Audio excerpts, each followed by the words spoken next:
The NFL, such idiots. Because every game matters. Clowns. It's all about wins and losses. How can you create better opportunities to win? And you know who gives the Oakland Raiders a chance to do that? Antonio Brown, because he's a baller. He gets targeted 180 times a year almost. He has over 120 catches every single season. He's up there in the top 5 every single season. He gets the ball in the end zone. He is a stone-cold baller. Yet, ironically, the Steelers couldn't wait to get rid of him. That's interesting. That's a different story. I'm talking about being a baller. Same story. It's just a continuation in a different city. The Raiders don't know it yet.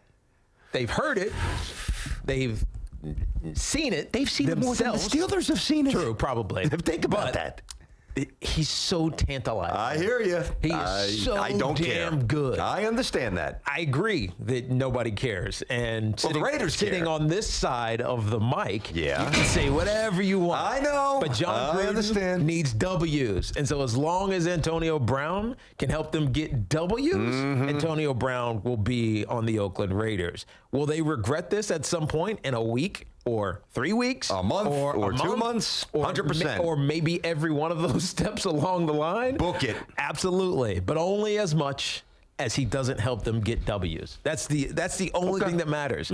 Football is such a you need to win every one. You're not going to win every one, but you need to win every one. Yep. It's not like baseball or basketball. No. Whatever. We played like crap. You have a bad month in the NFL, you get fired. You could. That's exactly right. I mean, if you're in the wrong situation. That's exactly right. I understand. And without the urgency. Antonio Brown, they don't have that kind of game-breaking wide receiver, and Antonio Brown is that. So whatever we think, the Raiders care about winning, and that's what they've proven. But then why the shenanigans? Why did they make us wait for it? If that's how they felt, and I know your premise is a very correct one. I understand that. I get that. I disagree with the application of it here. There's got to be limits. There's got to be boundaries. But even forget about that for a second. Tiki's premise is touchdowns, yak, getting double teams, making the other guys better, triple teams sometimes, getting Derek Carr better, getting wins is paramount. Then why the hell did they waste their time for the last day to, mulling over their options? If they knew that, why didn't they just come out and say, you know what, you may as well urinate on our general manager. Honestly, next time you have to go to the bathroom, forget about the porta pots that are on the side of the field. Just go and relieve yourself on Mike Mayock. Yeah. Do whatever you want. Yeah, well, we're not R. Kelly. If you're smoking a cigar, just ash on Mike's nose. It doesn't matter. You do whatever you want to our GM. He's a puppet. They were teaching a lesson, and this is purely tongue-in-cheek, cynically, about Antonio Brown, that when you say you're sorry, here, listen to this, kids. When you say you're sorry and you mean it, because he meant it, because he cried, right? When you say you're sorry, it actually means something. And that's the lesson that we get out of this. I'll tell you what, I take back everything I said. I am so appreciative. Look, I am so thankful for the Raiders for finally redirecting, or actually for allowing me to now find my moral compass now that I can forgive people. Now, I can accept people's apologies. Thank you, Raiders. Clearly, I'm being facetious because this is a joke. They are pathetic. It's all a joke, but it's entertaining. And at the end of the day, what did we think we were going to get from Jon Gruden? Right? We said this from the moment he got hired to an absurd $100 million deal. 100 mil. 10 years, $100 million deal. You looked at that from day one of Jon Gruden, not even pre-day one of Jon Gruden. You're like, what the hell? Hundo. What? Yeah. Does that make sense? No, it doesn't make sense, but it's the Oakland Raiders. And the Oakland Raiders have a history of not making sense. Some of it's been, a great history. It's been crazy and insane and different types of wild players. You had the good guys, Kenny the bad Stabler. guys, Kenny Stablers, all this. It's the history of the Raiders is. I mean, you talk about a made for La Zado. That's what I mean. No, we know their history. Made for 2019. TV different. drama or even big screen drama. It's the Raiders. And so there's no causation here. I'm not surprised. I got to tell you, Tiki, I am surprised. I am surprised. I'm not because he can ball. That I'm not surprised about. He's great. He is a great player. We don't need to waste time on that. He's great. Yes. Whatever's higher than great, he's sublime. Keep going up towards he's right. that. Also, so what's the issue? Teak, there's got to be boundaries, man. I understand the rule stretch for the high school quarterback who's a star. Somebody? Did he actually hurt somebody? Yes, he may have actually committed a borderline crime if he actually threatened Mike Mayock to punch him in the face with physical violence. And they break my bones. But it's a words culture. Will never hurt me. Stop. But that's the culture. Then it's a losing, pathetic, sad, gutless one, like I said. He didn't hit anybody, didn't hurt anybody. He says he was angry and emotional. Over what? He was wrong about everything. Of course. His feet, the helmet, not once, twice.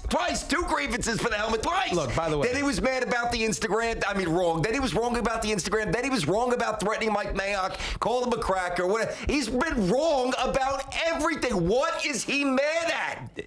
What is he mad at? Because he's Antonio Brown. He's insane, is what he is. Well, he needs this, obviously, to. And I'm not defending him. I know you're not.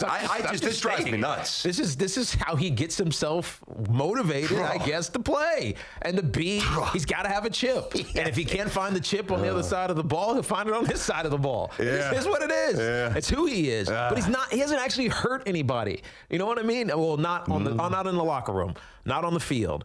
Yes, he's a distraction and he's a pain in the butt. Half of these things I think he's doing on purpose because he's trying to build this brand about himself. That makes it worse. Like the Facebook video that we talked about a couple of years ago. He was paid for that. That man. makes it worse. Of course it does. It's calculated insanity. That's more frightening. Of course it is. Far more. I agree. And the helmet thing. Twice. I mean. But they had 10 years. They had a 10-year heads up. And then he basically, in 10 years, we're going to change the specifications of the helmets. But the only guy who's got a problem with it. But there's only one. Yeah, him. But he goes to this whole fiasco, made it a bigger deal than it absolutely had to be. And then he basically put out an RFP, a request for proposal, for someone to make him a helmet that fit. Why? So that he could promote it. Correct. Right? He's a shameless self-promoter who is damn good on the football field. That gives you license in this league that requires wins to do whatever you want, especially when it's empowered every step of the way. And it has been every step of the way, including now. The Raiders, I keep hearing all these comments about, oh, the Steelers are just laughing, ha, ha, ha. The Raiders didn't know what they were getting. Come on. The Raiders knew exactly what they were getting. They knew exactly who they were getting. And on Sunday or Monday night, I'm sure we're going to see Antonio Brown doing Antonio Brown things, which is helping his team win. Yeah, as long as the Raiders lose, that's good. I don't care if he goes for 197. I want them to lose every game the rest of their existence as he's on the team. I don't want them to win one game with him. I mean, I want to volley something back to you. I find this fascinating, all right? You have said a few times, and you said it in real time, and you've said it since, and you're absolutely right, and I said it as well. Difference is I didn't play for the Giants. You said Coughlin gave Odell Beckham Jr. Way too long of a leash. Not necessarily that terminology, but the point is that the Giants allowed him to, kind of develop this persona. They never checked him, and then it became too wobbly. Then he had to go. Okay, Coughlin was wrong in everybody's estimation, but from your point of view as a former Giant, wrong. McAdoo, wrong. Reese, wrong. Giants, wrong. Mara, ownership, wrong. He hasn't done 1/1,000,000th of what Antonio Brown has done in 5 weeks with the Raiders. Yes. I can't believe as a guy who played with such class and integrity that you're not destroying the Raiders for letting this ticking time bomb that is sadly going to explode. Book it. I can't believe you're not all over the Raiders. I wish I had a mic because I would drop it after I say what I'm going to say. It's very simple. The Oakland Raiders are not the New York Giants. Ownership on down. That's all you need to say. That's true. That's all you need to say. That's true. Do you want to drop it? God. There's a pin. But still, you understand where I'm coming from. They'll never become the New York Giants if they continue doing this nonsense, the Raiders which is why I'm all over them. Unbelievable history. Or what the Giants were. Their story, they're iconic. Their brand permeates this United States and international markets who don't even know what the hell football is because it's the Raiders, right? Yeah. And they're glorified from the 70s and 80s in this bad boy culture that exactly typified the stereotype mostly negative, of what football was and what a football player was. That's how the Raiders made their name. They were like, the fans even bought into it, and the colors, talked to it. That was the Raiders. It's a modern NFL these days. And so we look at guys like Antonio Brown, and he has no place. But in actuality, he's typical of what football has always been. Now, this is atypical behavior, Teak. This is not typical. And if this is atypical. BT. I know that players and coaches have had arguments and almost fights, and some fights, I get I'm that. sure but that actually have been that's fights. what I'm saying. Yeah. Oh, for sure. Day after day after day after day after day after day after day. It's punctuated with something every single day. He hasn't taken a snap. He hasn't. But he's going to be great when he does. Do you doubt that? I will actually believe his numbers will drop a little bit because they can double and triple him. Schuster, Juju's not there, Cotto's not there, Bell's. I mean, I could give you football reasons for a slight decline in performance, but I'm not going to waste anybody's time. He is a great talent. Of course, I agree with that. All right. I mean, I don't get stunned too much when it comes to sport, whether somebody reneges on a contract or a scandal or NCAA scandals you and I have talked about forever, and failed drug tests, and this guy took PEDs to hit 90,000 home runs. This literally stunned me. This stunned me that the Raiders are so gutless, and I hope that this is on in their facility right now, so pathetic and so backboneless to allow a star, albeit an aging one, who's hasn't scored a touchdown for you yet, by the way, hasn't done anything for you in Oakland, to come in and completely disrespect your general manager. Now, Mike Mayock, 60-something, he'll never get another GM job again. If I'm Mike Mayock, I walk out with my pride and I say I quit later. You know what? You don't defend me. Now, to be fair, maybe Gruden conferred with Mike and said, Mike, what should we do? And maybe Mike is actually on board with this. But if Jon Gruden kind of circumvented his opinion and didn't have the back of Mike Mayock, I'm walking out of the Raiders building. This is such an embarrassment. This is sickening.